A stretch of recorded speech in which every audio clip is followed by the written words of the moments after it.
Welcome to the सूजस पत्रिका Rajasthan current affairs. आज हम डिस्कस करेंगे जो 27 जुलाई की सूजस पत्रिका है, उसमें मेंशन जो भरतपुर जिले है उसके पंचगौरव के बारे में क्या क्या डिटेल सूजस पत्रिका में दी गई है उसके बारे में डिस्कशन करेंगे। तो पंचगौरव योजना कब से स्टार्ट हुई थी?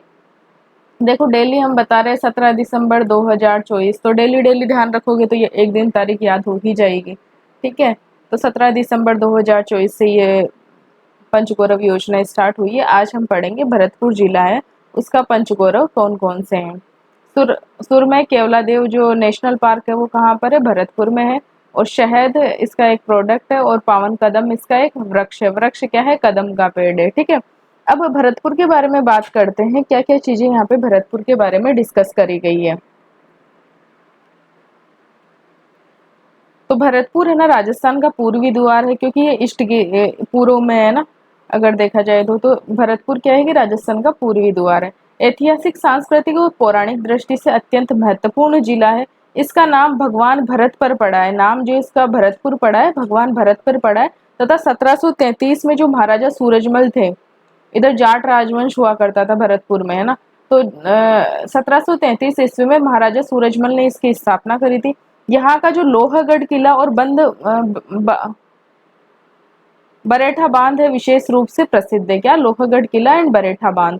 जिले की 3 मौसमी नदियां हैं। मौसमी नदियां मतलब जो सावन के महीने में ही मोस्टली मतलब बारिश वाले टाइम ही बहती है। एक तो बाणगंगा है, एक रूपारेल है और एक गंभीरी है। ये 3 कैसी नदियां है? ये मौसमी नदियां है। बाणगंगा, रूपारेल और गंभीरी नदियां हैं। ठीक है, भरतपुर का जो केवला देवी नेशनल पार्क है, राष्ट्रीय पक्षी अभ्यारण्य, जो वर्ल्ड जो यूनेस्को वर्ल्ड हेरिटेज है उसमें भी एडेड है ना, उसमें लिस्टेड है। यूनेस्को विश्व धरोहर स्थल है।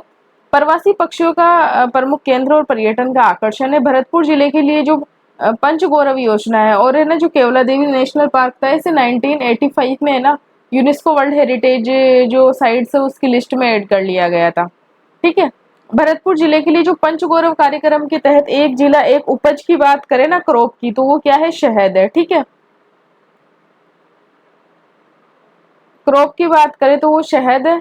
और अगर स्पीसीज की बात करें तो वो क्या है? कदम है। ठीक है, प्रजाति, प्रजाति को इंग्लिश में बोलते हैं स्पीसीज, तो स्पीसीज कदम।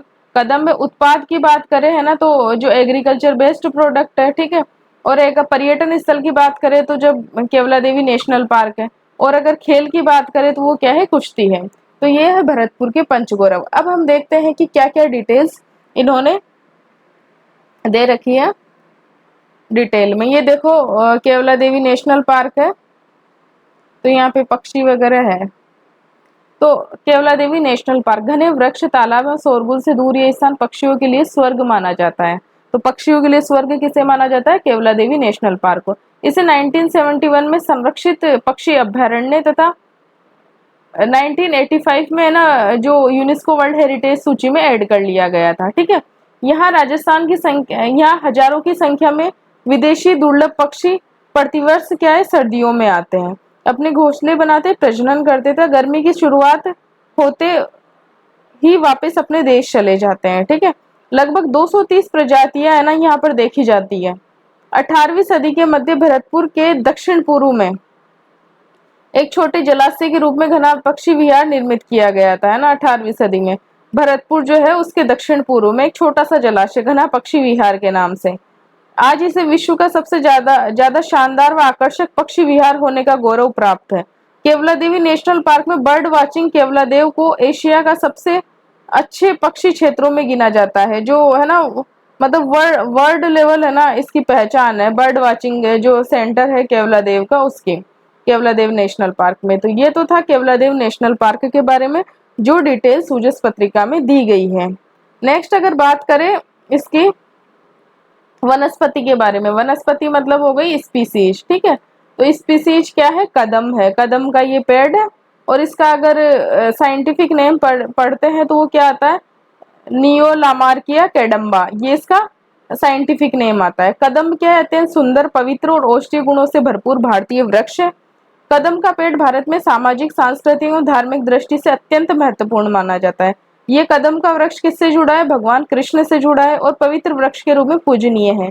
कदम का उपयोग है ना त्योहार, अनुष्ठान एवं पारंपरिक प्रथाओं में विशेष स्थान रखता है। ये केवल पेड़ नहीं है बल्कि भारतीय संस्कृति, धर्म और लोक कथाओं का अभिन्न हिस्सा है। इसका साइंटिफिक नेम क्या है? नियोलामार्किया कैडम्बा है। तो अगर देखा जाए तो देखो हमारे पास जो ये मथुरा वृंदावन में जाते हैं, हम तो कहाँ से जाते हैं? इधर हम भरतपुर जिले से आगे मथुरा जाते हैं और फिर वृंदावन की साइड जाते हैं। तो एक एक तो चीज दिमाग में उससे ध्यान रखें, कृष्ण से जुड़ी हुई है ना, भगवान कृष्ण से जुड़ी। और कदम वृक्ष किससे जुड़ा है? भगवान कृष्ण से। तो अगर स्पीसीज की बात करनी हो अगर भरतपुर जिले की, तो वो थोड़ा सा हिंट रहना चाहिए माइंड में कि कदम का वृक्ष।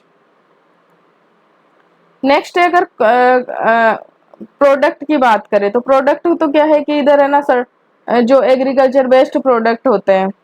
भरतपुर जिला अपनी समृद्ध कृषि परंपरा के साथ कृषि आधारित उत्पादों के लिए विशेष पहचान रखता है। यहाँ उत्पादित कच्ची घानी का सरसों का तेल अपनी शुद्धता और प्राकृतिक स्वाद और सुगंध के लिए व्यापक रूप से पसंद किया जाता है। एक है ना इंजन तेल कंपनी है, इंजन है ना सरसों का ऑयल, उसकी जो मतलब जो भी उसकी फैक्ट्री या कहें कि जो भी उसका प्लांट लगा हुआ है वो कहाँ पर है? वो भरतपुर में ही है। ये उद्योग से संबंधित जो क्वेश्चन आता है ना उसका रिलेटेड है। कौन सी इंजन कंपनी का जो सरसों का ऑयल आता है ना वो कहाँ पर है? इसका भरतपुर में ही है। पारंपरिक विधि से तैयार यह तेल स्वास्थ्यवर्धक और स्थानीय कृषि अर्थव्यवस्था को सशक्त बनाने में महत्वपूर्ण भूमिका निभाता है। तो प्रोडक्ट क्या है इसका? एग्रीकल्चर बेस्ड प्रोडक्ट है। नेक्स्ट अगर बात करते हैं, अगर खेल की बात आती है तो खेल क्या है? यहाँ पे कुश्ती है, रियासत कालीन खेल है जो आज भी बेहद लोकप्रिय है। यहाँ की संस्कृति में कुश्ती और दंगल का इतिहास राजा महाराजाओं के समय से पुराना और बहुत गहरा है। इसे बढ़ावा देने के लिए राजकीय कुश्ती अकादमी लोहागढ़ स्टेडियम में संचालित है। राजकीय जो कुश्ती अकादमी कहाँ पर संचालित है? लोहागढ़ स्टेडियम है ना, वहां पर संचालित है। यहाँ 3 पूर्ण मेट की सुविधा उपलब्ध है। प्रतिदिन खिलाड़ी अभ्यास करते हैं। ये खेल शक्ति संतुलन, तकनीक और सहन शक्ति का बेहतरीन मिश्रण है। नेक्स्ट अगर हम बात करते हैं यहाँ का उपज के बारे में, उपज मतलब क्रॉप क्या है यहाँ की, तो वो है शहद। शहद की अगर हम बात करते हैं तो ये एंटीऑक्सीडेंट, विटामिन, खनिज, इन सब से क्या है कि भरपूर है ना, एंजाइम ईटीसी से ये भरपूर है।